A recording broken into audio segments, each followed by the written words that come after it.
Shalom saudara-saudara yang dikasihi oleh Tuhan. Perubahan yang Kristus kerjakan di dalam diri seorang percaya adalah perubahan yang terjadi dari batinnya, yang pada akhirnya mengubah seluruh kehidupan seanteronya.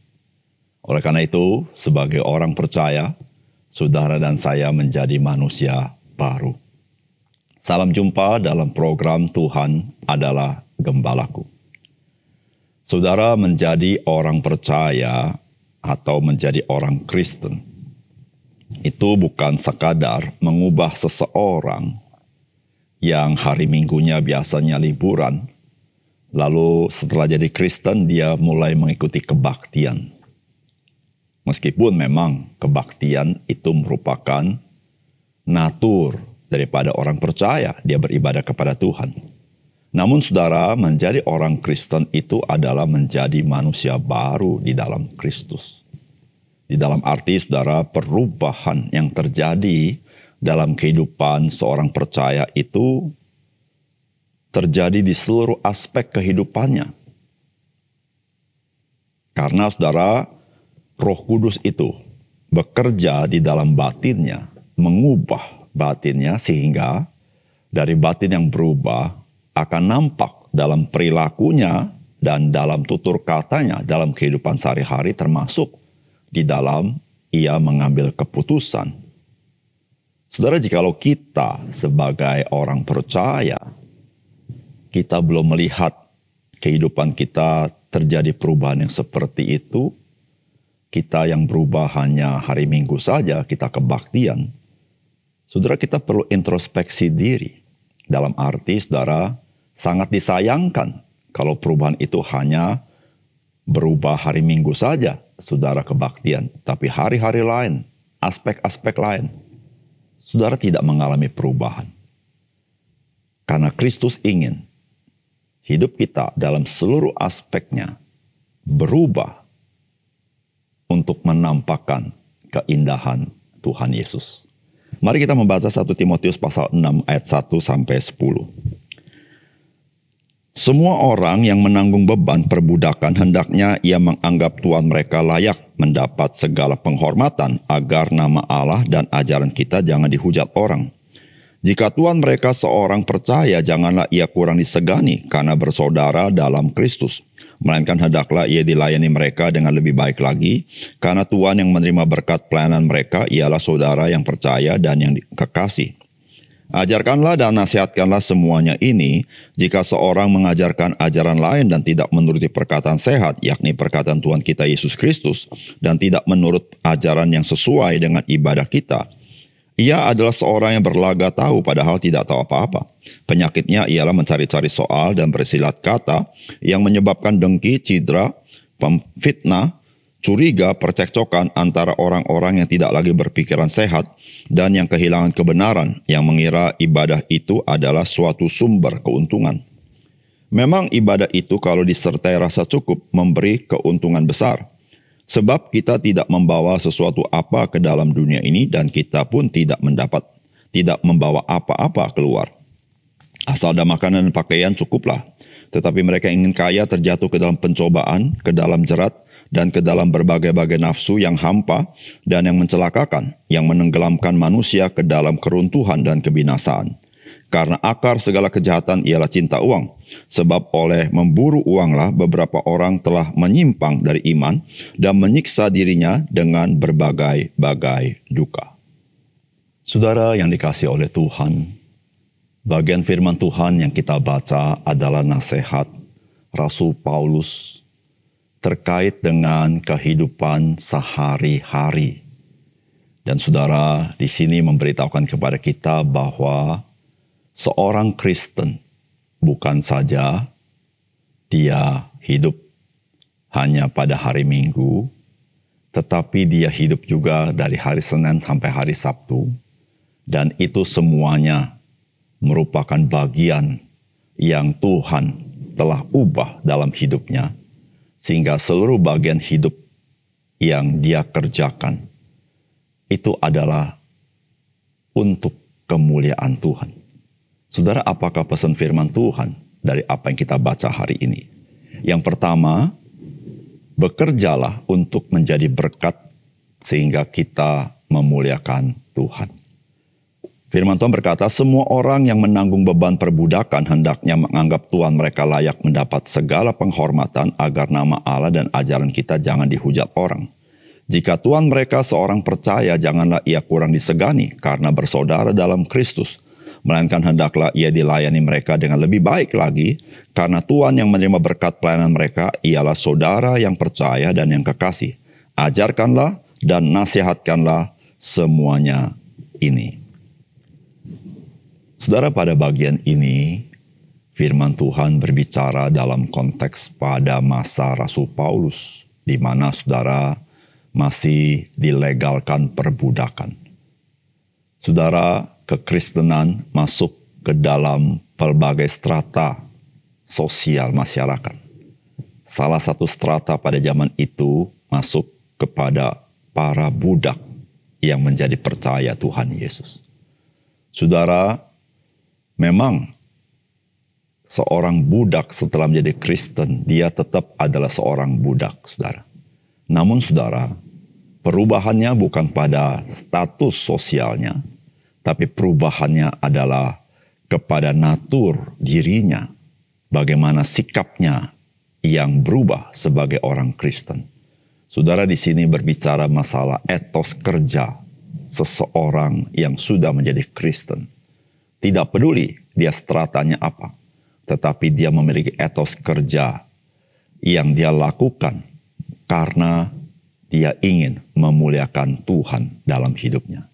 Saudara, disinilah firman Tuhan mengajarkan agar seorang yang menanggung beban sebagai budak, dia harus menganggap Tuhan mereka layak mendapat penghormatan. Saudara, umumnya budak-budak, mereka memang di depan mata tuannya dia menghormati, tetapi saudara, di balik semuanya itu, dia mungkin ada kekecewaan, kekesalan, kedengkian. Tetapi sebagai orang Kristen, maka firman Tuhan mengatakan supaya orang Kristen, dia menganggap tuannya layak menerima penghormatan. Saudara, pada hari ini, kita yang bekerja di perusahaan, kita yang bekerja di sebuah lembaga, sebuah institusi, apapun jabatan kita. Saudara, sebagai orang Kristen, saudara, mari kita bekerja untuk menjadi berkat, sehingga kita bisa memuliakan Tuhan. Saudara, firman Tuhan juga mengajar, apatah lagi jikalau saudara dan saya bekerja kepada seorang Kristen. Saudara, Alkitab mengajarkan jangan sampai karena dia saudara seiman, kita kurang memberikan respek kepadanya. Tetapi firman Tuhan mengajarkan kepada kita supaya kita juga memberikan respek kepada saudara seiman yang merupakan mungkin bos kita, mungkin pimpinan kita. Saudara, di sini berbicara etos kerja. Oleh karena itu, saudara, sebagai orang percaya, satu hal yang sangat penting, yaitu bahwa hidup kita, saudara, di dalam kita bekerja dengan satu tujuan, supaya saya bisa memuliakan nama Tuhan. Dan berjalan bersama dengan itu, kita boleh jadi berkat bagi orang lain. Yang kedua, saudara, rasa cukup dalam hidup ini ada ketika kita hidup di dalam Tuhan. Saudara, firman Tuhan berkata, memang ibadah itu kalau disertai rasa cukup memberi keuntungan besar. Saudara, dalam hidup kita yang adalah orang Kristen, maka kita pasti hidup di dalam kesalehan. Kalau bahasa Alkitab itu ibadah, atau dengan bahasa lainnya, saudara-saudara, itu godliness, itu kesalehan hidup. Nah, saudara, kesalehan hidup itu, saudara-saudara, adalah hidup di dalam Tuhan. Nah, saudara, ketika kita hidup di dalam Tuhan, saudara, sebetulnya disitulah, saudara-saudara, kita mendapatkan rasa cukup dalam hidup ini. Saudara, Alkitab mengatakan memang ibadah itu kalau disertai rasa cukup, itu bukan berarti bahwa ibadah dan rasa cukup itu dua hal yang dipisahkan. Tetapi saudara-saudara, Kesalehan hidup di dalam Tuhan itu, saudara, yang akan menghasilkan rasa cukup itu, saudara. Saudara, firman Tuhan hari ini sedang berbicara tentang uang. Saudara, di dunia ini orang banyak mengejar uang. Saudara, uang tidak salah. Tetapi saudara, kita akan terjerat ke dalam jurang yang dalam ketika kita mulai mencintai uang.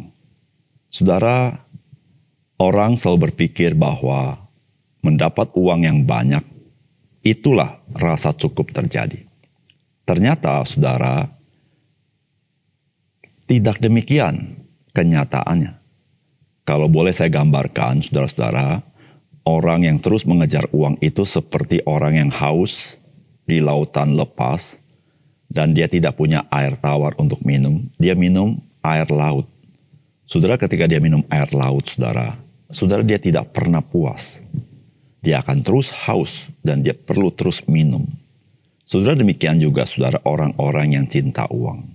Dan saudara, firman Tuhan hari ini mengajar kepada kita bahwa yang membuat rasa cukup itu bukan materi yang di luar kita, tetapi Tuhanlah yang bisa mencukupkan di dalam batin kita.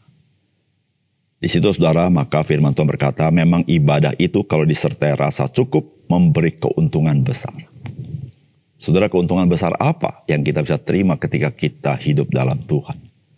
Saudara, ketika kita memiliki rasa cukup, maka kita bisa menjadi orang percaya yang bisa menguasai diri.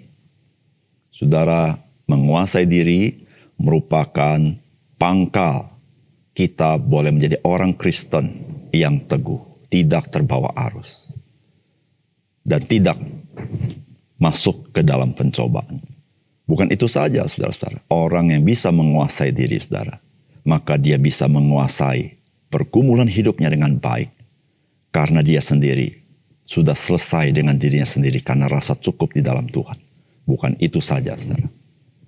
Apa yang dia kerjakan, saudara, itu bernilai kekal.